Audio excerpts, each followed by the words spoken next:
Last week, the national bird became a matter of military concern at our local Fort Wainwright.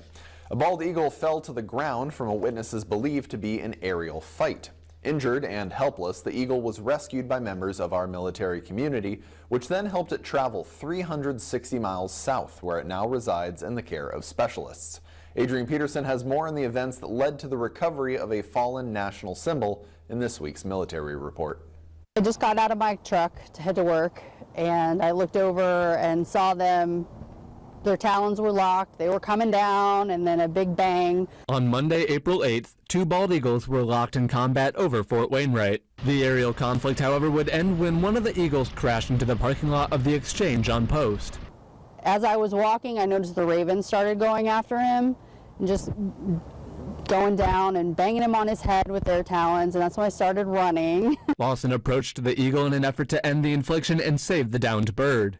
He tried to fly a couple times, but he was in a lot of pain. You could tell he was shaking. Lawson then called the military police for help, who in turn called the Fish and Wildlife Services as well as the USDA. Assessing the bird's condition, it had become clear that it was injured, but how badly remained unclear. Plans to move the eagle to Anchorage were put in place, and due to some legality issues, a long drive south was soon underway. I have to say I've never driven so cautiously in my entire life. Volunteering for the task, Baker says it felt like she was transporting a newborn or a 90-year-old Medal of Honor recipient, but concern continued throughout the journey.